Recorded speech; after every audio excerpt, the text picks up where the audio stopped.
wealth, absolute control, until the night he fell. She was just a maid trying to help. He was dying from an illness, and everyone knew it. His brother, his men, his lawyers, they all turned their backs. But she stayed, and for that, he humiliated her. He called her nobody. He told her she was nothing. He made her feel like she didn't deserve to breathe the same air. But this 23-year-old cleaning woman did something that night that brought the most feared mafia boss in the city to his knees, with something his world had never seen before. The Kreshnik penthouse occupied the entire 47th floor of a glass tower on Lake Shore Drive, a monument to money and menace perched above a city that had long stopped asking where the fortune came from. Chicago spread below like an offering, the dark mirror of Lake Michigan, the amber grids of streetlights, the distant hum of 10 million lives that moved, in one way or another, under the invisible thumb of Soter Kreshnik. He had built his empire the way his Albanian grandfather had built stone houses in the mountains of Gjirokastër, with hands that never trembled, with silence instead of speeches, and with the unshakable belief that a man who explains himself has already lost. By 43, Soter controlled legitimate import businesses, 3 construction firms, a chain of high-end restaurants in the Gold Coast, and, beneath all of it, like a second skeleton, an intricate network of loan enforcement, territory agreements, and quiet violence that kept half the city's underworld in careful orbit around his name. He was not the kind of man you saw in movies. There were no gold chains, no shouting, no performative rage. Soter Kreshnik was tall, lean, with the kind of face that looked carved from cold marble, high cheekbones, dark eyes set deep beneath a heavy brow, a jaw that seemed permanently clenched. His hair, still black but threaded now with silver at the temples, was always combed back with deliberate precision. He wore charcoal suits, never ties, and spoke in a low voice that forced people to lean in, to listen harder, to feel that whatever he said was a secret being entrusted to them. People feared him not because he was loud, but because he was exact. He remembered everything. He forgave nothing, and when someone crossed him, they didn't disappear in a hail of gunfire. They simply faded. Their businesses withered. Their partners stopped returning calls. Their loans were called in. It was a kind of social suffocation, slower than a bullet and far more terrifying because it left a man alive, but hollowed out. This was the man that February found coughing into a silk handkerchief at 3 in the morning, his breath rattling in his chest like something broken inside a machine. It had started as nothing, a tightness behind his ribs after a meeting at the restaurant, a headache that wouldn't leave. He had ignored it, the way he ignored all weakness, the way his father had taught him to ignore a wound until the fight was over. But this was no wound he could stitch or wrap. This was something cellular, something that had crept in through the invisible architecture of his body and begun dismantling him from the inside. By the 3rd day, Soter could not stand without the room tilting. His skin burned, his muscles ached as though they had been beaten. He moved through the penthouse like a ghost of himself, gripping walls, gripping countertops, refusing to sit down, because sitting down meant admitting that his legs had failed him. On the 4th day, his temperature reached 103.7. On the 5th day, it climbed to 104.2, and Soter Kreshnik, the man who had once sat through a 6-hour negotiation with a bullet fragment in his shoulder, collapsed against the bathroom wall and could not get up. He lay there for 11 minutes before anyone found him. It was the maid. Her name was Elidi Morcelli, and she had been cleaning the Kreshnik penthouse for 7 months. She was 23, Moroccan-born, raised in Casablanca until she was 14, then brought to the United States by an aunt who had married a Tunisian mechanic in Bridgeport. Elidi had grown up between languages, Darija at home, French at school, English on the streets of Chicago's South Side, and had learned early that being multilingual in America meant being useful in ways that rarely led to respect. She was small, 5'3", with dark, curly hair she kept pinned back under a white headband, wide brown eyes that held a kind of permanent alertness, and hands that were always moving, folding, scrubbing, arranging, fixing. She wore the standard uniform the staffing agency required: black pants, white blouse, flat shoes, no jewelry, no perfume, no personality. That was the point. Domestic workers in homes like this were supposed to be furniture that moved. They were supposed to clean the glass and never look through it. They were supposed to hear conversations and immediately forget them. They were supposed to exist in the periphery of wealthy lives, close enough to serve, but far enough to never matter. Elodie understood this. She had understood it since her first week, when Soder's younger brother, Drayton Kreshnik, 38, sharp-faced, always smiling in a way that never reached his eyes, had walked past her in the hallway and said to the man beside him, in Albanian, assuming she couldn't understand, "At least this one knows how to disappear." She did know how to disappear. She had been disappearing her entire life, but she also noticed things. She noticed that Soder never ate breakfast before 10. She noticed that he drank his coffee black, but added a single cube of sugar when he thought no one was watching, as though sweetness were a private vice. She noticed that the books on his nightstand were not decorative. They were red, dog-eared, underlined. Dostoevsky, Ismail Kadare, Marcus Aurelius. She noticed that he kept a photograph in his top desk drawer, a woman with kind eyes, standing in front of a stone wall covered in grapevines. His mother, she guessed. Dead, she assumed. The frame was old. The glass was scratched but spotless, which meant he held it often. She noticed that despite the enormous penthouse, despite the rotating staff and the armed men who stood in the lobby like statues, Soder Kreshnik lived alone. There was no wife, no partner. No children's laughter echoing off the marble floors. There was just a man, his silence, and the empire that silence had built. And now that man was on the bathroom floor, drenched in sweat, his breath coming in shallow, ragged pulls, his eyes glassy with fever, and the first thing he said when he saw her standing in the doorway was, "Get out." Not a request, an order, even flat on his back, even with his body betraying him in every possible way. Soder Kreshnik could make two words sound like a threat. Elodie froze. Her hand was still on the doorframe. The bucket of cleaning supplies sat at her feet. She could smell the fever on him, that metallic, sour smell that sick bodies produce when they're burning through themselves. "Mr. Kreshnik, you need—" I said, "Get out." His voice cracked on the last word. He turned his face away from her, toward the wall, as though if he couldn't see her, she wasn't there, as though her witnessing this moment was worse than the illness itself. She left. She stood in the hallway for a full minute, her heart hammering, her mind racing through the practical calculations that had governed her entire life.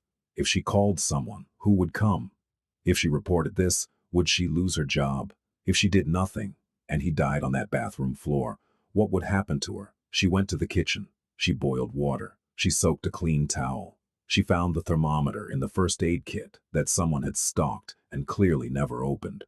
She poured a glass of water and added a pinch of salt, the way her grandmother in Casablanca had done for fevers. Not medicine, but something, a gesture, a beginning. She went back to the bathroom. He was still on the floor. His eyes were closed. His shirt was soaked through. For a moment, she thought he was unconscious, and something twisted in her chest. Not affection, not yet, but that human thing, that reflex that makes you reach for a person who is falling even if they've never reached for you. "I told you," he began. "I know what you told me," she said, and her voice surprised her. It was steady. It was not asking permission. "And I heard you, but I'm not leaving you on this floor." His eyes opened, dark, furious, and beneath the fury, something she had never seen in them before: fear. "I don't need your charity," he said. "It's not charity," she said. "It's my job to keep this house in order, and you being dead in the bathroom is not orderly." Something shifted in his expression, not softness. Soder Kreshnik did not do softness, but the faintest crack of surprise, as though her words had reached some part of him that his own defenses hadn't managed to wall off. He said nothing. She knelt beside him. She pressed the warm towel to his forehead. She held the glass of water to his lips and waited. He drank, not much, but he drank, and that was the first concession Soder Kreshnik had made to another human being in longer than either of them could remember. The words spread through the organization the way bad news always does. Is the subtle recalibration of loyalty that happens when a king shows the first sign of mortality. Drayton Kreshnik learned of his brother's condition on the second day. He was at the restaurant on Rush Street, Epoch, the flagship, all dark wood and amber lighting. Sitting across from Genshin Dushku, Soder's longtime attorney and the only man who knew where every body was buried, both literally and metaphorically. "How bad?" Drayton asked, not looking up from his espresso. "Bad enough that he hasn't answered his phone in 36 hours, Genshin said. He was 61, bald, with the careful eyes of a man who had spent 4 decades watching powerful people destroy themselves. "I sent Dr. Militia. Soder refused to see him, told him through the intercom to leave." Drayton smiled. That flat, mechanical smile. "Of course he did." "This isn't a joke, Drayton." "I'm not laughing." Drayton set his cup down. "I'm calculating." And he was. Behind those sharp eyes, behind that carefully maintained veneer of fraternal concern, Drayton Kreshnik was running numbers. Not financial numbers, political ones. The calculus of succession, the arithmetic of opportunity. Drayton had always been the second son, always one step behind, always introduced as Soder's brother, never as Drayton, never as his own man. He had managed the construction side of the business, supervised the territory agreements on the west side, handled the relationships with the police contacts that kept operations smooth. He was competent, effective, and utterly invisible beside his brother's shadow. He had accepted this, or at least he had appeared to accept it. But acceptance and resignation are different animals, and Drayton had been waiting. Not plotting, not yet, but waiting, for the moment when the balance might shift. Now the balance was shifting. "What does the doctor think?" Drayton asked. Based on what little the staff described, could be severe pneumonia, could be something worse, some kind of systemic infection. Without proper examination, there's no way to know. "And he won't be examined." "No." Drayton was quiet for a long time. Then he said very softly, "Then we prepare for contingencies." Genshin stared at him. "Your brother is not dead, Drayton." "My brother is a man who won't see a doctor while his body is shutting down." "That's not strength, Genshin. That's a death wish wearing pride as a mask." He stood, straightened his jacket. "Move the Thursday meeting to the restaurant. I'll chair it. Tell the captains it's routine, just logistical while Soder rests." "And if Soder finds out?" "If Soder finds out, it means he's well enough to be angry. And if he's well enough to be angry, then none of this matters." He paused at the door. "But if he's not well enough, then it matters very much." Within 48 hours, Drayton had quietly repositioned himself at the center of the operation. The meetings moved to Epoch. The captains, men who had pledged their loyalty to Soder, began drifting into Drayton's orbit, not out of love, but out of the oldest instinct in any power structure. Follow the man who feeds you tomorrow, not the one who fed you yesterday. Phone calls to the penthouse went unanswered. Deliveries were left at the door by staff who had been told, by whom, no one was quite sure, that Mr. Kreshnik preferred not to be disturbed. The empire was not collapsing. It was being quietly, carefully, methodically rearranged. And on the 47th floor of the glass tower on Lakeshore Drive, Soder Kreshnik lay in his bed, burning with fever, and felt the silence closing in around him like water. Elodie came every day. Not because she was told to. The staffing agency had reduced her schedule to twice a week, citing client preference, which she understood was code for nobody wants to deal with this. Not because she was paid extra. She wasn't. She came because when she closed her eyes at night in her small apartment in Pilsen, she could still see him on that bathroom floor, his face turned to the wall, his body shaking, and something in her refused to let that image go unanswered. She used her key card. She let herself in. She cleaned, she cooked, she checked on him. And every day, he made it harder. On the sixth day, she brought him soup, a simple harira, the way her mother used to make it, thick with lentils and tomato and cumin. She set it on his nightstand. He looked at it, then at her, and said, "I didn't ask for this." "I know. Take it away." "No." His jaw tightened. Even in illness, even with his skin pale and his eyes ringed with dark circles, his anger was a physical thing. It filled the room, pressed against the walls, demanded space. "You think this makes you important," he said. "You think because you bring me soup, you become something? You're a cleaning woman. You're nobody. You don't get to decide what I eat." The words hit her like stones. She felt them land, in her chest, in her stomach, in that soft place where she kept the version of herself that still believed kindness was worth the cost. She said nothing. She turned. She walked to the door. Then she stopped. "The soup will be cold in an hour," she said without turning around.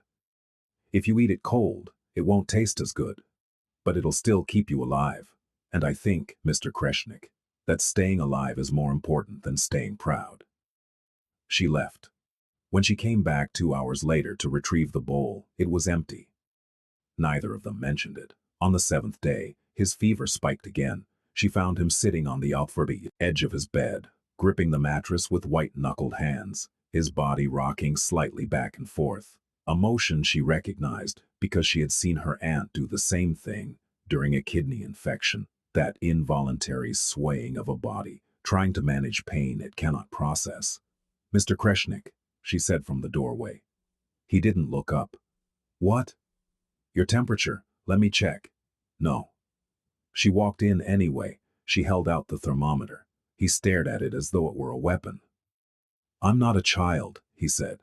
"Then stop acting like one." The words escaped before she could catch them. She heard them hang in the air between them, outrageous, insubordinate, the kind of thing that in his world would have consequences. He looked at her, really looked at her, not through her, not past her, at her. And in that look she saw something she hadn't expected, the faintest flicker of what might have been admiration, or maybe it was just exhaustion so deep that his defenses had holes in them. He took the thermometer. 104.1. "You need a doctor," she said. "I have a doctor. I don't want a doctor." Those are two different statements. He almost smiled. Almost. The corner of his mouth moved a fraction of an inch, then stopped, as though even his facial muscles had been trained against vulnerability. "Why are you here?" he asked, not angry now, genuinely confused. "The agency reduced your hours." "I know that. I heard the call. You're not being paid for this." Elodie considered the question. She could have lied, could have said she was just being thorough, or that the agency had changed its mind, or any number of convenient fictions. But something about the rawness of this moment, something about this powerful man, sitting on the edge of his bed, unable to stand without swaying, made her want to answer honestly. "Because nobody else is coming," she said. "I've been here every day this week. No one has come to see you. No one has called this phone." She gestured to the landline on his nightstand. "Your brother hasn't been here. Your men haven't been here. The doctor you refused, nobody sent another one." She watched the words register, watched them move across his face like a shadow. "You're alone, Mr. Kreshnik," she said. "And no one should die alone. Not even someone who tells me to get out every time I walk in." The silence that followed was the loudest thing either of them had ever heard. He lay back against the pillows. He closed his eyes. And very quietly, so quietly she almost missed it, he said, "Soder." "What?" "My name. It's Soder. If you're going to insist on saving my life, you might as well use my actual name." It was not an apology. It was not kindness. But it was an opening, a crack in the stone wall he had spent 43 years building, and Elodie recognized it for what it was. "Soder," she repeated. "Eat the soup. I made extra." She brought the bowl. He ate, and for the first time since his fever began, Someone sat in a chair beside his bed and stayed. It was a Tuesday, 2:17 in the morning. February had turned savage. The wind off the lake hammered against the tower's windows with a sound like muffled artillery, and the temperature outside had plunged to 7 degrees below zero. Elidi had gone home at 9. She had left a thermos of broth on his nightstand, checked his temperature, 102.8, lower than the day before, a small mercy, and told him to drink the full thermos before sleeping. He had nodded, which was more cooperation than she had gotten in a week. At 1:45, her phone rang. It was the building's night security. A man named Theodore, Romanian, ex-military, the kind of man who kept a flashlight on his belt, even in well-lit hallways. He spoke in that flat, careful voice that people use when they are describing something they wish they hadn't seen. Miss Morselli, I'm calling because there's been an alert from the 47th floor. The medical monitor, the one you asked us to install on the door sensor, it triggered. I went up. The front door's locked. But I can hear him through the door. He's on the floor again. I think he fell. I think it's bad. Did you call his brother? A pause. I called the number on the emergency list. Mr. Drayton Kreshnik's assistant answered. She said he's unavailable. Unavailable. That's what she said. Did you call anyone else on the list? I called 4 numbers, miss. 2 went to voicemail. 1 said he'd look into it. The last one, Mr. Dushku, the attorney, he said, and I'm quoting, handle it locally. We're managing the situation. Elidi sat in the dark of her apartment. She listened to the wind outside. She listened to the blood pounding in her ears. She thought of every cruel word Soder, Kreshnik, had said to her. She thought of the way he had turned his face to the wall rather than let her see him weak. She thought of the empty soup bowl. She thought of the way he had said his name, Soder, like he was handing her a key to a door he had kept locked his whole life. I'm coming, she said. She dressed in 3 minutes. She called an Uber. The ride from Pilsen to Lakeshore Drive took 14 minutes at that hour. No traffic, just empty streets glazed with ice and the distant red pulse of traffic lights, changing for no one. She used her key card. She took the elevator to 47. She opened the door. The penthouse was dark, not the darkness of sleep, but the darkness of absence. Every light off, every curtain drawn, as though the apartment itself had given up. She found him in the hallway between the bedroom and the bathroom. He was on his side, his cheek pressed against the cold marble floor, his body curled in on itself. His breathing, was wrong.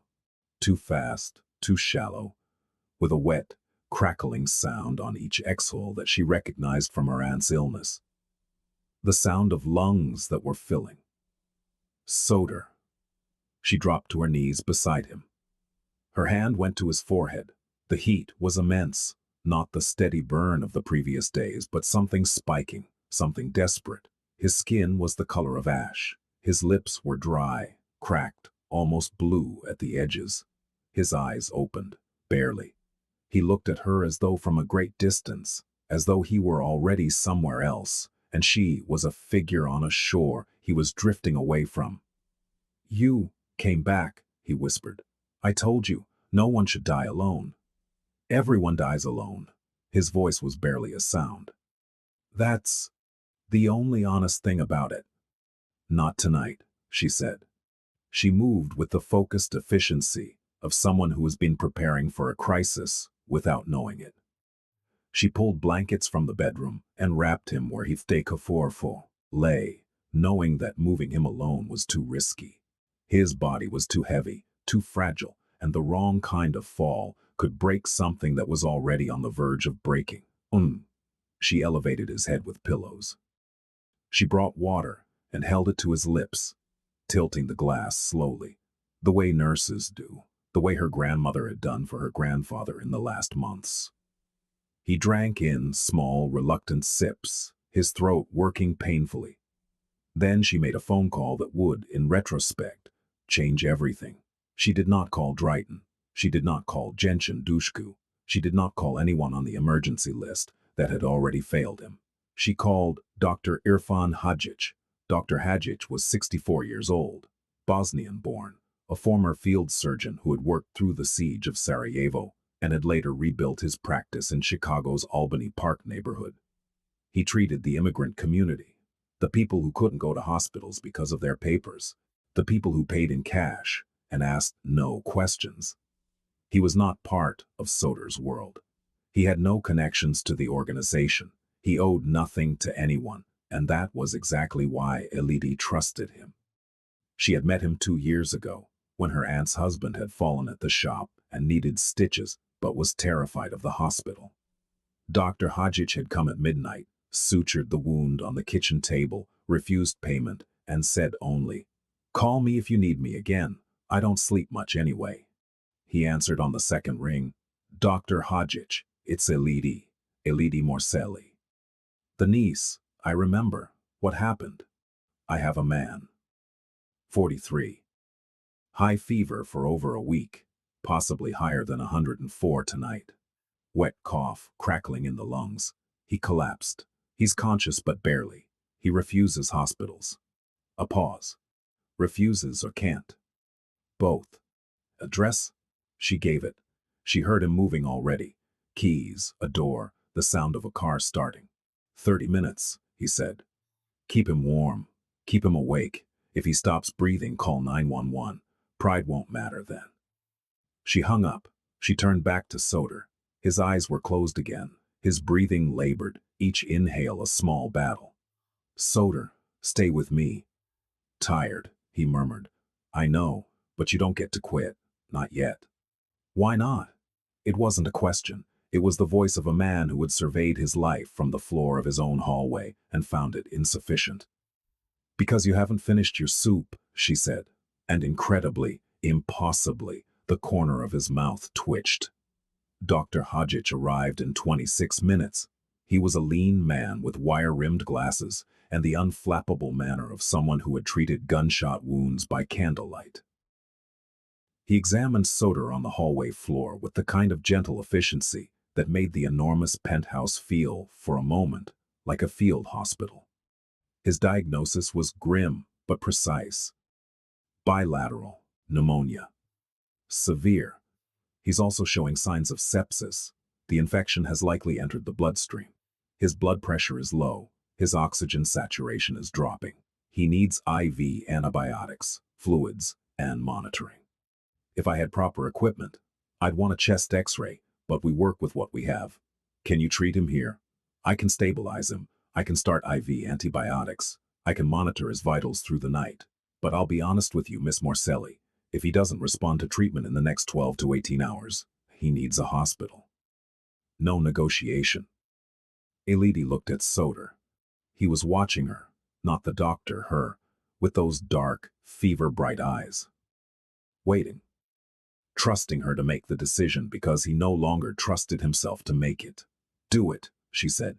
Dr. Hadjic worked for an hour. He started an IV line with practiced hands. He administered broad-spectrum antibiotics. He rigged a pulse oximeter to Soder's finger and set up a manual blood pressure cuff.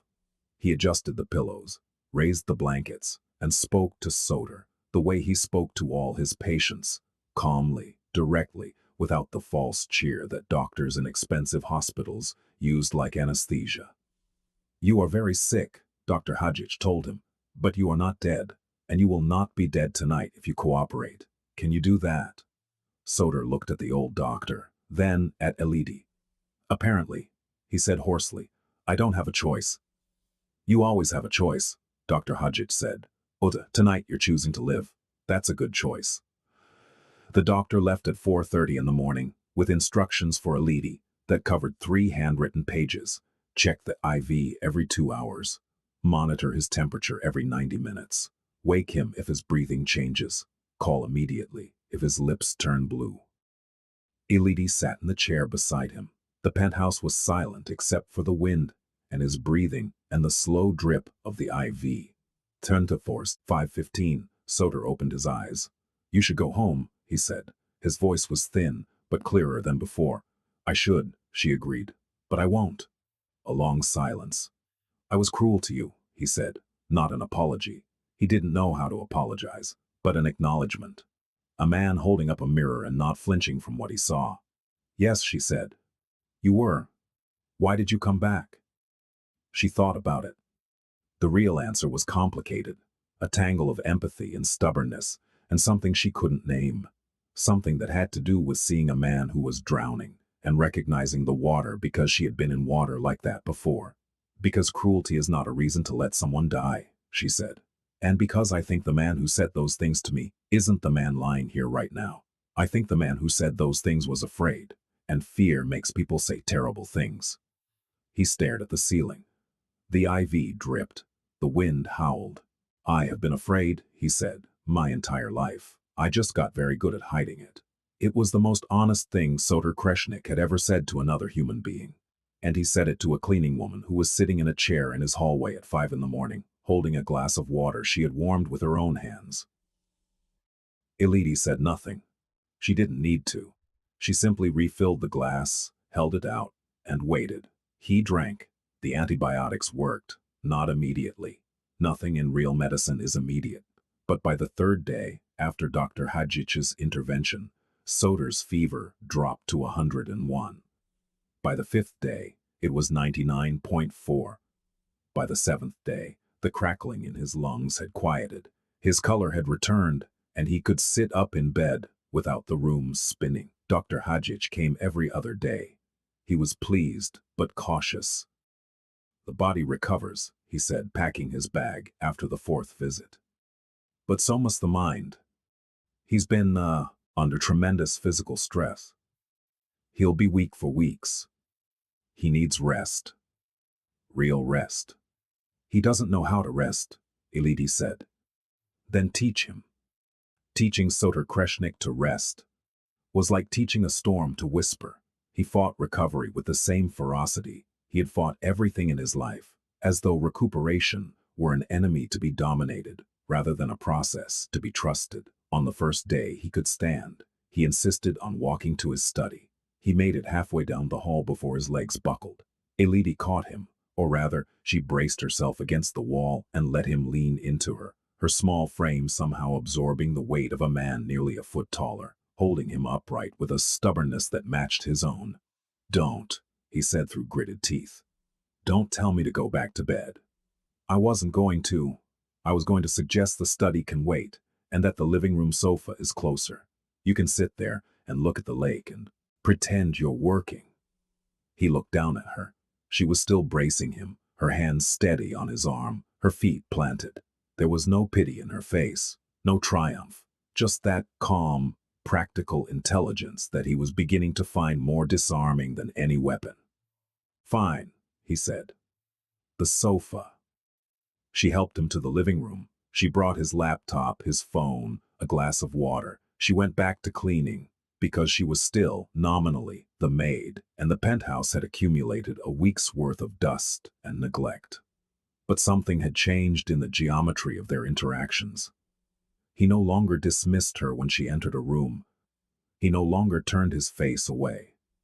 Instead, he would watch her, not staring, not leering, but observing the way she moved through spaces, the efficiency of her hands, the way she straightened a cushion or aligned a stack of books, with the same unconscious precision he brought to a negotiation one afternoon while she was wiping down the kitchen island. He said from the sofa, "You read." She looked up.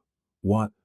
"The other day, I saw you looking at the bookshelf in my study, not just looking, reading the spines. You tilted your head the way people do when they're deciding whether to pick something up." She felt a flush creep up her neck. "I'm sorry. I shouldn't have, I'm not accusing you. I'm asking." He paused.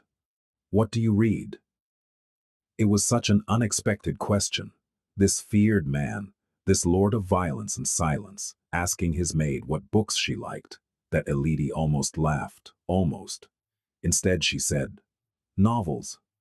Mostly French. I grew up with French literature in school. Camus. Duras. Recently I found a translation of Kadari at the library. The general of the dead army." Something changed in his face. A light. A recognition. "You've read Kadari?" "Just that one." It was in the international section. I didn't know who he was until I started reading, and then I couldn't stop. He's Albanian, Soder said. Like my family. I know. I looked him up after.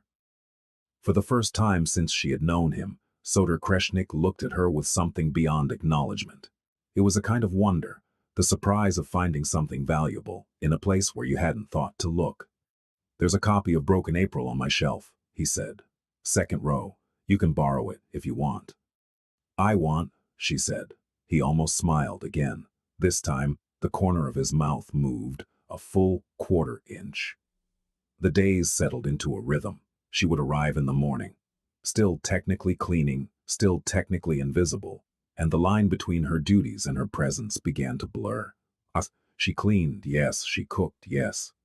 But she also sat with him during the long afternoons, when the lake turned silver and the silence of the penthouse pressed in like a weight. And they talked, not much at first. He was not a man who talked easily, and he told her about Albania.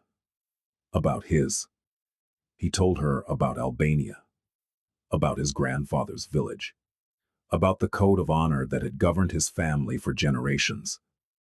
The Besa, the sworn word, the idea that a man's promise was more binding than any contract. He told her about coming to America at 12, about the shock of a country that valued noise over substance, about how he had learned to survive by becoming the quietest person in every room. She told him about Casablanca, about the Medina's narrow streets, the smell of orange blossoms and diesel, the way the call to prayer had been the rhythm of her childhood, about her mother, who had died when she was 10. Breast cancer, caught too late because they couldn't afford the tests that would have caught it early, about her aunt, who had brought her to Chicago and given her a life she hadn't asked for, but had learned to build within. You lost your mother young, he said one afternoon. His voice was careful, as though he were handling something fragile. I did. I lost mine when I was 30. Stroke, fast. I was in a meeting when it happened. By the time I got to the hospital, she was gone. He paused. I have never forgiven myself for being in a meeting. You couldn't have known. No, but I should have been the kind of man who wasn't always in meetings. He looked at his hands. Large hands, scarred at the knuckles, hands that had done things he would never tell her. I should have been the kind of man who was present. Instead, I built an empire that required my absence from everything that mattered. Elidi said nothing for a long time. Then, you could become that man now. He looked at her. Now? Why not? You're recovering. You're in a room with books and a lake, and no one asking you to be anything. When was the last time you had that? He thought about it. Never, he said. I've never had that. Then have it now. It was such a simple invitation, such a small, human thing, but it landed in Soder Kreshnik, like a stone dropping into a well he hadn't known was there, deep, dark, and unexpectedly full. Drayton came on a Thursday. 2 weeks had passed since the crisis night, and Soder was strong enough to stand, to walk, to speak without the rasp of fever in his throat. He was not yet the man he had been. The illness had carved away 10 pounds from his frame, and there were shadows under his eyes that hadn't been there before, but the core of him, that granite center, had returned, diminished perhaps, but intact. Elidi was in the kitchen when the elevator opened, and Drayton walked in, flanked by 2 men she didn't recognize, not the usual security detail, but new faces, hard faces, men who had been chosen for their loyalty to a different Kreshnik. Brother, Drayton said, spreading his arms in a gesture of warmth that had the temperature of a November lake. You look better than I feared. Soder was standing at the living room window, his back to the room. He did not turn around. How would you know what to fear? You haven't been here. I was told you wanted privacy. By whom? A pause. Drayton's smile flickered, then stabilized. By your people, your staff. They said you were resting, that you preferred my people. Soder turned now, slowly, and Elidi saw Drayton's expression shift. A micro-adjustment, the kind only a trained observer would catch. But the fear. Drayton was afraid. Not of the illness, not of the weakness, of the fact that his brother was still standing. My people didn't call back when the building security reported I was unconscious on the floor. My people moved the business meetings to your restaurant. My people stopped coming. He took a step forward. Were you waiting for me to die, Drayton? That's a disgusting thing to say. Then disgust me with your answer. The room was a held breath. The two men behind Drayton shifted, uncertain. Elodie stood frozen in the kitchen doorway, a dish towel in her hand, invisible the way she had trained herself to be, but hearing everything, registering every word the way she always had. Drayton's eyes moved to her, locked. Something cold passed through his expression. Calculation, reassessment, threat. Perhaps, Drayton said, his voice dropping, we should discuss this privately, without the help. She stays, Soder said. Drayton blinked. She's a cleaning woman. She was the only person in this building who cared whether I lived or died. So she stays and you explain yourself. Something ugly moved beneath Drayton's careful surface. He straightened, adjusted his cufflinks, smiled that hollow smile. Fine. You want to know what happened? I'll tell you. You were sick. You refused help. You refused doctors. You refused your own brother. So I did what any responsible man would do. I kept the business running. I met with the captains. I honored our agreements. I made sure that while you were lying in your bed, choosing pride over survival, the entire operation didn't collapse. You moved to replace me. I moved to protect what you built. There's a difference. The difference, Soder said, and his voice was quiet now, quieter than Drayton had ever heard it, which meant it was at its most dangerous, is that you didn't call, not once, not to ask if I was alive, not to send a doctor, not to check on your own blood. You calculated the odds, Drayton. You decided I was more useful dead, and you began building a world without me in it. Drayton said nothing. For once, the smile was gone. Do you deny it? A long silence. Then Drayton said very carefully, I deny nothing. I prepared for the worst. That is what survivors do. Survivors, Soder repeated the word like it was something he'd found at the bottom of a glass. Our grandfather used a different word. He called it betrayal. Drayton's composure finally cracked. Color rushed into his face. His voice rose. You want to talk about betrayal? You who kept me in your shadow for 20 years. You who never once said my name in a room without saying yours first. I built half of what we have. The construction, the west side, the police contacts. And you treated me like hired help. His eyes shot to Elodie. Speaking of hired help, how convenient. The great Soder Kreshnik, humbled by illness, nursed back to health by the maid. How touching, how strategic. Careful, Soder said. Oh, I'm being careful. I'm being very careful. Because I've seen this before, brother. A powerful man gets weak. A pretty young woman sees an opportunity. She makes herself indispensable. She makes herself trusted. And before you know it, she's not cleaning the floors anymore. She's sitting at the table. He turned to Elodie. His eyes were flat, reptilian. How much did you think this was worth? The sick man, the empty penthouse, the intimate little nights of soup and pillow fluffing. What's the price tag on that performance? The silence that followed was not empty. It was full, full of violence, full of history, full of the centuries-old weight of men who had used power to strip others of their dignity. Elodie felt the words like a brand. She felt them burn through the layers of composure she had built over years of being invisible, being dismissed, being tolerated but never valued. She felt her hands shake. She felt her throat close. She felt the tears press against the back of her eyes with a force that terrified her, because crying in front of this man would prove everything he was saying. She opened her mouth to speak, to defend herself, to explain, to rage. She didn't get the chance. Enough. Soder's voice filled the room like thunder, fills a valley, not loud, but total, occupying every corner, leaving no space for anything else.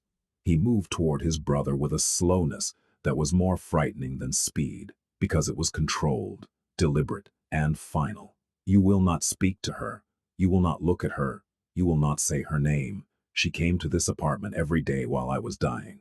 She brought a doctor when no one else would. She sat in a chair next to my bed at 3 in the morning and kept me alive with water and stubbornness and a kind of courage that you, Drayton, with all your suits and your smiles and your calculations, will never understand. He was close to his brother now, close enough to touch, close enough to break. She asked for nothing, not money, not protection, not status, nothing. She did what she did because it was right, and if you cannot recognize that, if your mind is so poisoned by ambition that you see manipulation in mercy, then you are not the brother I thought you were. You are not even the man I hoped you could become. Drayton's face was white. The two men behind him were statues. Get out, Soder said. Take your new men with you, and understand this clearly. The next time you enter this building, you will come alone. You will come respectfully, and you will come prepared to account for every decision you made while I was on that floor. Drayton left. The elevator doors closed, and the penthouse was quiet again. Soder stood at the window. His hands were trembling, from emotion, from exertion, from the sheer physical cost of confrontation when his body was still healing. He braced himself against the glass. Elodie came to him. Not rushing, not hovering, just walking to his side the way a person walks to a cliff's edge, carefully, but without fear. You didn't have to do that, she said. Yes, he said. I did. He's your brother. He was my brother. Today he showed me what he is. He paused. You showed me what you are a long time ago. I was just too proud to see it. He turned from the window. He looked at her. Really looked at her the way he had on the bathroom floor that first time, but different now, not through a haze of fever or pride. With clarity. With the clean, painful clarity of a man who had been to the edge of death and come back, seeing the world as it actually was. Thank you, he said. 2 words. But from Soder Kreshnik, they carried the weight of a continent. Elodie nodded. She did not cry. She did not throw her arms around him. She did not perform gratitude or relief or any of the emotions that a lesser storyteller might have demanded of her. She simply said, You're welcome. Now sit down before you fall again. He sat. What Drayton did not know, what no one knew except Elodie and a dead phone battery, was that on the night of the crisis, while Dr. Hadjic worked on Soder and Elodie monitored his breathing, she had done something else. She had not planned it. She was not a strategist. She was not a player in the games of powerful men. But she was observant, pathologically, survival necessarily observant. And in the weeks of cleaning Soder's penthouse, she had noticed things. She had noticed that Soder kept a safe in his study, not the wall safe that everyone knew about. The obvious one behind the painting, the one that held cash and a weapon and the kind of documents that men like Soder kept as insurance. No. She had noticed a second safe, a floor safe, hidden beneath a section of hardwood that was slightly different in color from the surrounding planks, positioned under the desk in a way that you would only see it if you were on your hands and knees cleaning the baseboards. Which she was, every Tuesday. She didn't know the combination. She didn't know what was inside. But she had noticed something else. On the night Soder collapsed, his desk was in disarray. Unusual for a man who kept his environment as controlled as his empire. Papers were scattered. His laptop was open to an email. And beside the laptop, on a yellow legal pad in Soder's precise handwriting, was a list. Transfer of authority documents. Power of attorney revocable. Operating agreements, 3 LLCs. Bank signatory changes. Below the list, underlined twice, do not sign. DK cannot have access. DK, Drayton Kreshnik. Elodie understood. She understood with the quick, sharp comprehension of someone who had grown up watching power dynamics in small spaces, in crowded apartments, in neighborhoods where a landlord's signature could evict a family, where paperwork was a weapon as lethal as any gun. Soder had been preparing to protect himself. He had been gathering the documents that Drayton would need to formally take control of the legitimate businesses, the ones that laundered the money, that provided the legal infrastructure for everything beneath, and, He had been keeping those documents out of Drayton's reach, but now Soder was unconscious, and those documents were on his desk, unsecured, in an apartment that Drayton had a key card to enter. Elodie had 30 seconds of decision-making. The doctor was stabilizing Soder. The IV was in. The building was quiet, and somewhere in the city, Drayton Kreshnik was doing the math of succession. She gathered the papers. She photographed them with her phone. Every page, every signature line, every clause. Then she put the originals back on the desk, exactly as they had been, and returned to Soder's side. The photographs sat on her phone for 2 weeks, silent, waiting, when Soder was well enough to return to his study. The day after Drayton's visit, in fact, he went to his desk and froze. Elodie was in the kitchen. She heard the silence change. There are different kinds of silence in a home. The silence of absence, the silence of concentration, the silence of sleep. This was the silence of alarm. She walked to the study doorway. Soder was standing at his desk, staring at the papers. His face was carved stone. "These were moved," he said. "They were on your desk the night you collapsed," Elodie said. He looked at her sharply. "You saw them?" "I saw them. I didn't read them in detail, but I saw the note, the one about the transfer documents." His jaw tightened. "What did you do?" She took out her phone.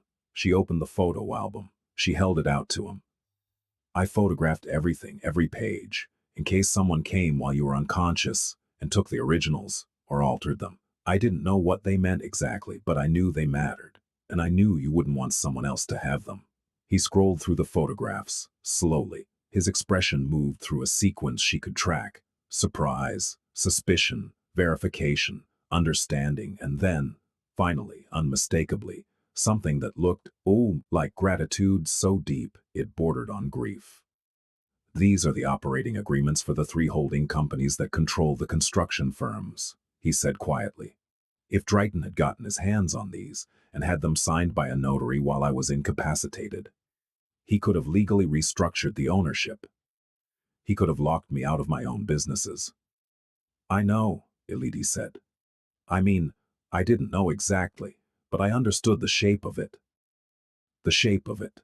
He repeated her words, and there was something in his voice she hadn't heard before: awe. A man who had spent his life surrounded by soldiers and strategists, staring at a 23-year-old maid who had instinctively done what none of them had thought to do. "Why?" he asked.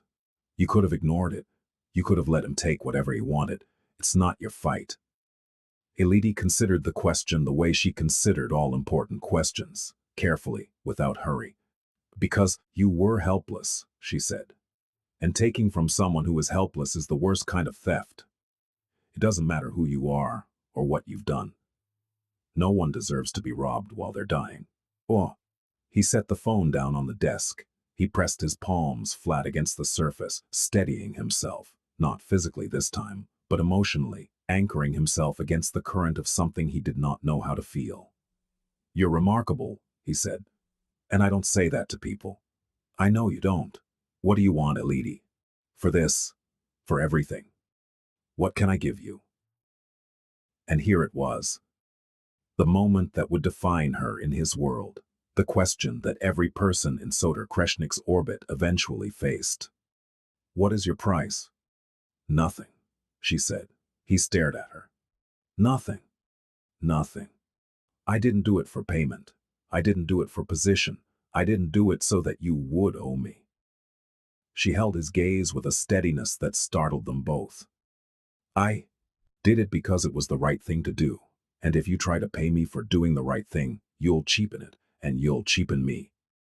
The silence that followed was vast, oceanic, the kind of silence that falls after a truth so clean and so complete that there is nothing left to add to it. Soder Kreshnik, who had bought loyalty, who had purchased compliance, who had traded in debts and obligations his entire life, stood in his study and faced a woman who could not be bought. Not because she was naive, not because she didn't understand the value of what she had done, but because she had decided, deliberately, consciously, firmly, that her integrity was worth more than anything he could offer. He didn't know what to do with that. He had no framework for it. It was like being handed a color he had never seen before and being asked to describe it. "All right," he said very quietly. "Nothing it is." But his eyes, when he looked at her, said everything Fatih's or words could not. The reckoning came 3 weeks later. Soder had recovered enough to reassert himself. Not fully, not with the effortless physical dominance of before, but with something that might have been more formidable. The cold, deliberate precision of a man who had seen the truth of every relationship in his life and was now operating without illusions. He called a meeting. Not at Epic, at the penthouse. His territory. His altitude. The men came, the captains, the attorneys, the financial managers, the men who move the money and the men who move the bodies. Drayton came too, though he had to be summoned twice, which told Soder everything he needed to know about the state of his brother's conscience. Elodie was not invited to the meeting. She was, in fact, asked to take the day off. She refused. "I'll be in the kitchen," she told Soder that morning. "I have cleaning to do." He looked at her. He understood what she was doing. She was, choosing to be present. Not as a participant, but as a witness. She was refusing to be erased from the story simply because powerful men were about to have a powerful conversation. "The kitchen," he said. "Fine." The meeting lasted 4 hours. From the kitchen, through the careful acoustics of the penthouse, Elodie heard fragments. She heard Soder's voice, low, controlled, devastating. She heard him lay out the timeline, the unanswered calls, the redirected meetings, the subtle repositioning of loyalties. She heard him present evidence, not accusations, not emotions, but documents, bank transfers, meeting minutes, phone records, the cold architecture of his brother's ambition, reconstructed with forensic precision.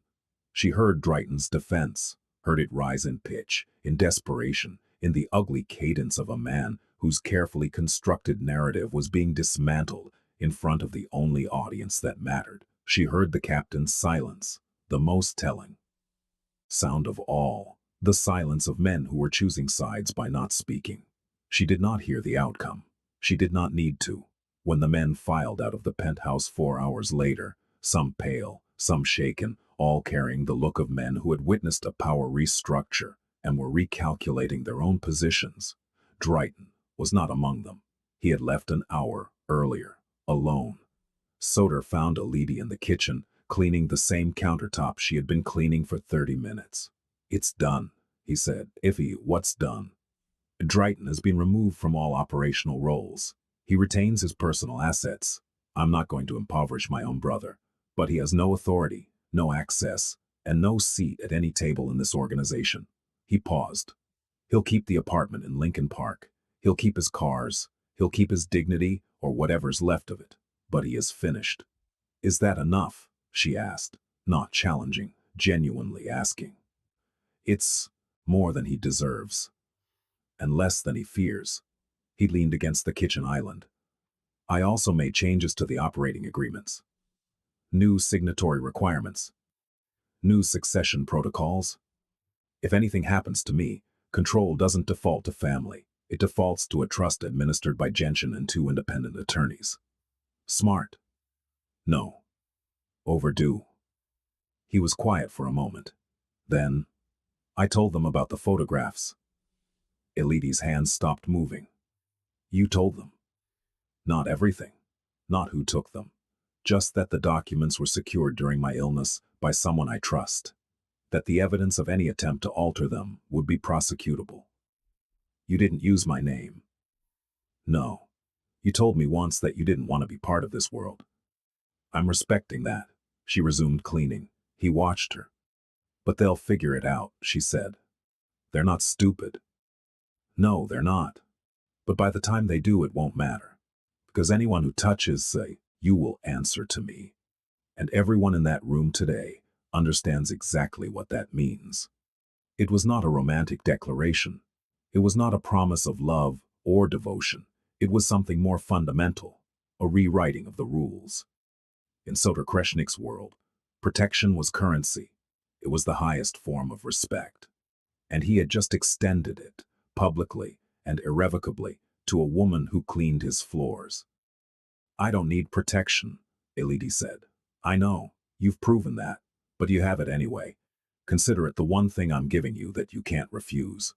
She looked at him. He looked at her. The kitchen smelled of lemon cleaner and the faint trace of his cologne, something dark, something woodsy, something that had become as familiar to her as the sound of her own breathing. "Okay," she said, "but I'm still going to clean your bathroom, and you're still going to leave wet towels on the floor, and I'm still going to be annoyed about it." The sound that came from Soder Kreshnik's throat was something no one in his organization had ever heard. He laughed. It was brief, startled, almost involuntary. The laugh of a man rediscovering a reflex he had forgotten he possessed. But it was real, and Elodie, standing in his kitchen with a sponge in her hand, felt something shift inside her own chest. A warmth, a loosening, the sensation of a door opening in a room she had kept locked for reasons she was only now beginning to question. Spring came to Chicago the way it always does, grudgingly, with false starts and sudden retreats. The lake still iron gray, but the air carrying the faint promise of warmth. By April, Soder was fully recovered. His body had returned to itself. The leanness, the controlled physicality, the way he occupied space as though it owed him something. But the illness had left marks that were not physical. He moved differently now, not slower, more aware. He paused before entering rooms. He looked at people when they spoke instead of past them. He asked questions that had no strategic value.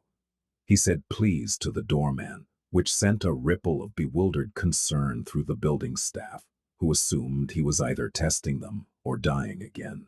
He was neither. He was changing, slowly, imperfectly, with the awkwardness of a man learning a language he should have learned as a child, but changing.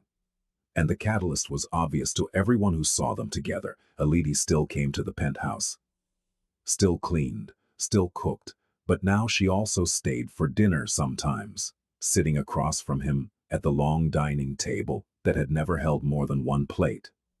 They talked about books, about cities, about the strange alchemy of immigration, in how leaving one country doesn't mean arriving in another, how you can live in America for a decade and still dream in Arabic. She told him about her plans. She was saving money, slowly, methodically, with the patience of someone who understood that small amounts compound into freedom.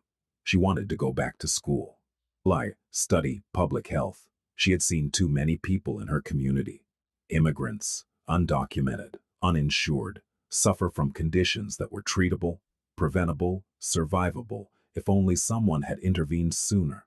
"Like what you did for me," he said one evening, the words coming out before he could stop them. She looked at him. That was different. Was it? She thought about it. "No," she admitted. "I suppose it wasn't." It was that evening that he made his offer. He did it carefully, because he had learned from her, from the illness, from the long nights of silence and self-examination, that how you offer something matters as much as what you offer. "I want to fund your education," he said. "Full tuition. Whatever program you choose, no conditions, no strings. A scholarship, if you want to call it that. Administered through a foundation, not through me personally. You'd never have to see me or speak to me again if that's what you wanted." Elodie set down her fork. "That's a lot of money. It's money I have and you need. The math is simple." "The math isn't simple, Soder. Not between us." He knew what she meant. The imbalance, the power differential, the fact that accepting money from a man like him, regardless of intention, would transform their relationship from whatever fragile, honest thing it was into something transactional. "I know what you're thinking," he said, "and I understand it. But I need you to understand something too. What you did for me, not just the nursing, not just the documents, what you did was show me that a person could act out of goodness. Not strategy, not self-interest. Goodness. I didn't know that was real. I thought it was something people performed to get what they wanted. You showed me I was wrong." He leaned forward, and she saw in his eyes the same intensity she had seen the first day on the bathroom floor, but different, not the intensity of a cornered animal. The intensity of a man trying to be better than he was. Letting me fund your education would not be accepting charity. It would be allowing me to do something good. Something that isn't strategic. Something that isn't about power. You would be giving me the chance to act the way you act, because it's right. The silence hummed between them. No, she said. He blinked. No. No. Not because I don't appreciate it, and not because I don't believe you mean it, but because I need to do this myself. I need to know that what I build is mine. Built by me, with my hands, and my money, and my time. The way I've built everything in my life. She met his eyes. You understand that. You built everything in your life the same way. He sat back. He looked at her as though she had just defeated him in a game he hadn't known they were playing. You're refusing a fortune, he said. Not angry, awed. I'm refusing dependence. There's a difference. And there it was. The thing that shocked them all. Not a dramatic revelation, not a courtroom scene or a boardroom confrontation. Just a 23-year-old woman sitting across from one of the most powerful men in Chicago, looking him in the eye and saying no. Not out of spite or pride, but out of the unshakable belief that her dignity was not for sale at any price. Drayton had said she was an opportunist. The captains had whispered that she was positioning herself. The world, his world, operated on the assumption that everyone had a price, that every act of kindness was a down payment on a future favor. Elodie Morcelli had no price, and in refusing to name one, she became the most powerful person in the room. Soder looked at her for a long time. Then he nodded. All right, he said. Then let me ask you something else, something with no money attached. Ask. Stay for dinner tomorrow. I'm here for dinner now. I mean, not as the maid, not as the woman who cleans my house, as someone I want to sit across from, as someone I want to talk to. He paused, and for the first time in their entire acquaintance, Soder Kreshnik looked uncertain. As someone I'm asking, not telling, asking. The distance between them, the marble countertop, the crystal glasses, the vast difference of their worlds, seemed to collapse into something small and intimate, like a letter folded and passed under a door. Yes, she said. Tomorrow. Tomorrow. And neither of them mentioned that when she left that night, his hand had brushed hers at the door, and both of them had felt it. That current, that terrifying charge, and neither of them had pulled away. The changes came gradually, the way all true transformations do, not in a single dramatic gesture, but in 1,000 small decisions, each one building on the last, each one a brick in a structure that was being built without blueprints. Soder restructured the businesses, not overnight. He was too strategic for that. But steadily, methodically, with the same precision he had once applied to darker operations. The construction firms became fully legitimate, their contracts audited and transparent. The restaurants expanded into neighborhoods that needed investment, not extraction. The loan enforcement operations were wound down, replaced by a community lending fund. Genshin Dushku nearly had a stroke when he saw the proposal that offered low-interest loans to small business owners in immigrant communities. You've lost your mind, Genshin said. I've found it, Soder replied, for the first time. The captains grumbled. Some left, attracted to organizations that still operated the old way. Soder let them go without retaliation, which was itself a revolution. In his world, departure was usually handled with far more permanent methods. Others stayed. They stayed because they sensed, in Soder's transformation, something they had been hungering for without knowing it. The possibility that a man could be powerful without being predatory. That strength could mean building rather than breaking. That the code of the Besa, the sworn word, the sacred promise, could apply not just to business agreements, but to a way of living. Dr. Hadjic became a friend. He came to the penthouse monthly,